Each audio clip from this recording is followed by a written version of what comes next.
Hello, my name is Emer MacDonald and welcome to Module 4 of the LCDC Communications Training. In this module, we're going to be looking at the best practices for social media, video, infographics, and web. Our objectives for this particular module are firstly to recognize what makes public sector communication genuinely accessible. Secondly, then, how to apply practical techniques to make your own LCDC communications more user-friendly.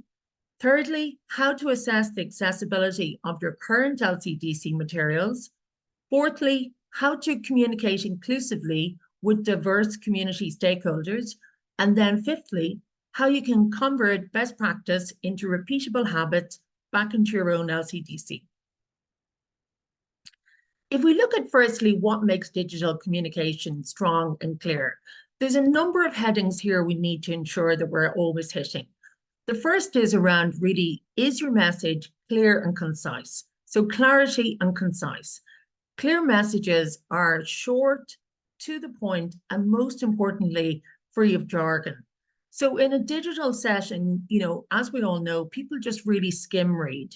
So use brief sentences, direct call to actions, and highlight the main idea visually, perhaps maybe in a headline, an image, or a video. And that is really important, and it's almost to sense check ourselves also. If you are doing a piece of communications, give it to a colleague, and more importantly, maybe ask a colleague who isn't in your department, is this clear? Can you get it in one go?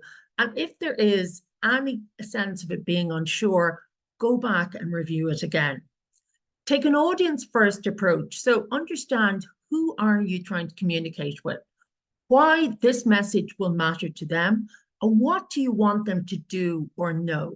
So great digital content speaks directly to audience needs, uses their language, and is relevant to current contexts.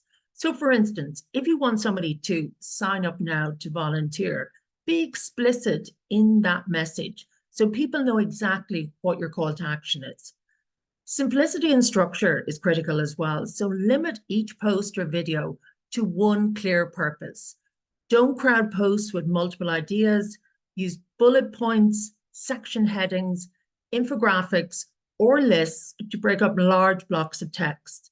A single bold call out, such as join our event, helps ensure your content is quickly understood. So once again, everybody's living in a very media savvy age, but also people are absolutely bombarded by media messages the whole time. So make sure it's always at the top of your messaging, exactly what you want people to do, so that you have an opportunity to catch people in that first glance. Then finally, think about your visual power. Photos, icons, or short videos are more memorable than words alone. Pair every key message with a visual element that reinforces the meaning, such as a volunteer smile, a chart of local impact, or a quick explainer video. For instance, if you had a local community setting that were maybe, funding and also fundraising for a particular project, nothing is more effective in sense of showing how far they've come with even like a temperature check at the side of the road to demonstrate how far the funding is and how much more they need to do to get there. And that's where visual power is also something that really does speak to accessibility as well. Because for visual people, you essentially don't need to understand the language. For many people, English may not be their first language. For other people, there may be a learning difference. So maybe a visual aspect there is more pertinent and will speak to them in a clearer fashion. Looking at accessibility then, all users, regardless of ability, should be able to read, hear, or view your content. Use captioned videos, alt text for images, large fonts, and high contrast. Avoid design elements that are hard to read or navigate. So sometimes we may think that something visually is very aesthetically pleasing, but actually when we look at it from the contrast perspective, it may be difficult for people to read. So that's why sometimes we maybe have to park design as the first way we're going to lead with things and actually just think from an accessible point of view are people able to actually access this?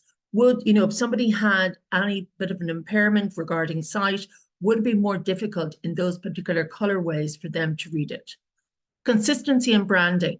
So reuse key colors, logos, and phrasing each time. Consistent style builds trust and helps users recognize your content immediately.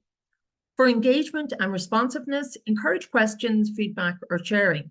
Respond quickly and politely to comments or messages.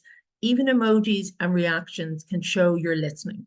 And at times, engagement may be something that we actually have to turn off, because if you think that it may elicit some unwanted feedback, it's absolutely fine to turn off commentary as well on a post. So from the do's planning perspective, set the goal of every post. Before you really are posting, ask yourself, what do I want the audience to do or to know? Each post should have a single clear objective, whether that's to raise awareness, prompt feedback, invite signups, share an update. For example, if your goal is to get community input for a park redesign, then your post could be, we want your ideas. What do you want to see in the new park? Playground, benches, or wildflower meadow? Let us know in the comments. Why it matters, its goal-driven posts are more likely to prompt real action or engagement. Random posts often get ignored. Things to avoid: overwriting, too much jargon, too many themes or conflicting information. Really try and avoid a long-winded, overly technical or multi-topic message. Quite simply, you're just going to lose your audience with that. Using complex language or too many acronyms or jumping from one subject to another is going to be confusing for the reader. You know, along the lines of maybe our new strategic regional youth project, while also supporting rural entrepreneurship, is designed through a multi-stakeholder framework with cross-functional alignment. Why it matters: people scan content first. So clarity and focus are lost if you cram multiple messages or unnecessary jargon into one post. The do's in terms of visuals: always local, real, clear images. Use photos of your own actual events, places, or people. Audiences connect more with familiar faces, venues, or local moments. Ensure your images are always high quality, so a high resolution in terms of the kind of, you know, the DPI on your images. Make sure they're well lit and relevant to the post. So, example, you could have, you know, a photo of local volunteers at a recognizable town landmark or event. That's going to elicit a lot of engagement. While it matters is that real images are far more authentic, they build trust, and are much more likely to catch attention on busy social feeds. The things to really avoid is outdated, unrelated, or low resolution media. Steer clear of stock images where you can, because really it doesn't represent, you know, the projects that you're working on, unless it is essentially like a throwback look. But actually, in that instance, state that this is a throwback look. So maybe posting a generic handshake stock image or a community event or a fuzzy photo that doesn't show faces. This is the type of content we really want to avoid, because irrelevant or poor quality images will lead people to skip on the posts and question your group's professionalism. In terms of the do's of accessibility, use high contrast, alt text captions, readable font, and that's really important. So the alt text means that for some people, they're only doing their searches through images. So ensure that any image you're particularly putting on your website has actually got an alt text link. So you're literally just hovering over that image, you're right-clicking, there's an alt text option there, and it means that you can put in a descriptor about that image into Google Images.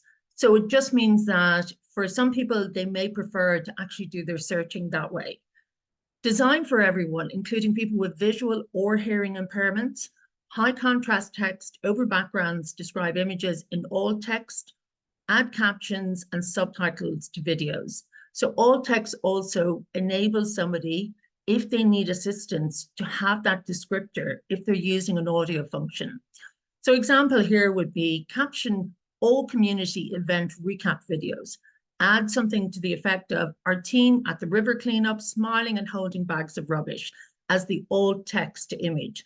So if that person was using a reader function with them and they were hovering over a particular visual, then that would be spoken aloud for them. Why it matters: accessible content ensures your message is inclusive and reaches the broadest possible audience. So you can see here, just in terms of the web content accessibility, be very mindful of the spacing, what the contrast is, the size of the font, and also what type of text you're overlaying on top of your graphics. The don'ts in terms of what would be considered exclusionary design: hard to see colors, so no alt text or no captions. So then if somebody was using an audio reader, there wouldn't be any alt text there to help them have a descriptor for a particular image. So don't use low contrast color combos, for example, light gray and white, tiny fonts, or skip alternatives for images and video. So just looking there on the right, you can see the color contrast and how it really does impact. So even though our top line of colors very aesthetically pleasing, it doesn't always lead to accessible contrast, which is what is also needed. So you can see then when we're using a darker color in the middle option, it's much easier to read. And also then, the contrast at the very bottom, which is light to the back, dark to the front, this is also easier to read. So just be very mindful of what that color contrast will be and use a color contrast checker when using text on colored backgrounds. When you're structuring for accessibility, make your structure easy to follow for everyone. So for instance, use descriptive headings: who can apply, what are the next steps, instead of generic like information or details. Use white space, don't overcrowd the slides or your pages. Keep your sentences under 20 words where possible. Avoid long blocks of text. Use lists and visual cues. And also use consistent formatting, same fonts, colors, and heading hierarchy. It just means then it's a format that people become accustomed to and it's easier for them to follow. So you can see here on the right, but the top heading is who can apply. You would put in a brief text there providing information about eligibility requirements. Then in the next steps, you can briefly outline actions to take as a follow-up action. And then your sample text at the bottom could be short information broken into easy to read points, and also explain important details clearly and concisely. So with a quick checklist then, before we're doing anything in terms of communications, just, have that monitor of, have I led with the most important information? Will my reader know what to do next? Is it easy to scan and understand quickly? And are key messages consistent with our LCDC brand and tone? Plain English is part of overall accessibility, which makes sure that everyone can engage. And plain English, quite simply, is never to suggest that anyone is dumbing down the content. It just means that we're writing it in a jargon-free, accessible format that everybody can, understand. And it just provides a greater kind of entry level for people. Accessible communication means more people can understand, use, and trust what we share. It's about removing barriers, not just meeting standards. So some of the do's of branding would be consistent logos, colors, message, and tone. It just helps with people's recall the whole time. Always include your official logo or color palette and use the same voice in posts. And what we mean by voice is, what is the tone going to be? Is it that you're going to have a very friendly tone? Is it that you're going to have a very, assistive tone?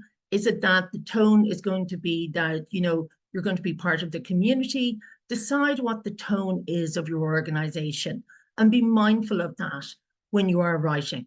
Repetition builds recognition and trust over time. So every graph used by with the LCDC logo in the same spot, with LCDC, the same colors, obviously, and then with a plain English tone as well. The reason it matters is that consistency in branding validates your organization and distinguishes you from unofficial posts or any misinformation that may be out there. What would be considered off-brand content would be contradicting or inconsistent presentation. So avoid chasing your logo or changing your logo, switching colors, or using acronyms or jargon that are not explained for people. For example, using a different logo version or an aggressive tone when you usually support collaboration. So why it matters is inconsistency damages credibility and makes your organization look fragmented and unreliable. The do's of scheduling would be to plan a calendar, really have that regular content rhythm. Use a social media calendar or scheduling tool so your posts can go out at predictable intervals, because then people, start to expect that, oh, the LCDC generally post on a Tuesday morning. We'll keep an eye out for that. Mix up post types. So, you may have an announcement, a story, a poll, an update. Use different types of posts because once again, this just keeps the level of engagement higher. So for instance, you might have a Motivation Monday, an Event Wednesday, or a Friday recap. So really, to keep just having a variety there for your readers will absolutely raise your engagement. Consistency builds trust and keeps your page visible in followers' trends. So infrequent or unplanned posting can really lead to random activity and also a loss of audience. As we know, the algorithm can be very punitive. So it rewards us for regular and scheduled posting. If we are more ad hoc in our approach, really the algorithm will push our content down. Posting too much at once and then not for weeks, or only posting when you remember. So for instance, maybe you had 3 posts on the launch day and then none for the rest of the month. Irregular posting loses momentum, engagement, and it can make your organization seem inactive online. In terms of gaining feedback and measurement and positive steps to take in this area, track engagement, look at the number of shares you're getting and the comments. And this is a great way often to maybe have that direct engagement with your followers. You can also review your simple metrics. So look at your dashboard reports. What gets attention? What was falling maybe flat? And see some of the content that people resonated with most and really feed more of that content then into your social media plan. Using polls, questions, feedback forms, this is a great way to get engagement as well. For example, at the end of a post, maybe asking people, do you agree? Or comment below or message us. Then check what comes in on that. The reason it matters is that continuous feedback helps you improve and tailor your content really to what your audience want to see more of. So in terms of the don'ts around ignoring the results, never check, your stats, repeating same content regardless of your results. It's so important that we're pulse checking what we're doing the whole time. If we were failing to learn, then it means we will be repeating ineffective strategies or missing growth opportunities. Also, if we were continuing with long text posts when a video post will gain up to 5 times more engagement. It matters because tracking results is essential to efficiency and improvement. If we were to just do a quick recap then from a cheat sheet perspective, always remember to post with purpose, visual first, check our branding, accessibility counts, engage, don't just broadcast, and use this as a pre-publishing checklist for every post to maximize clarity, impact, and reach. Thank you for your time.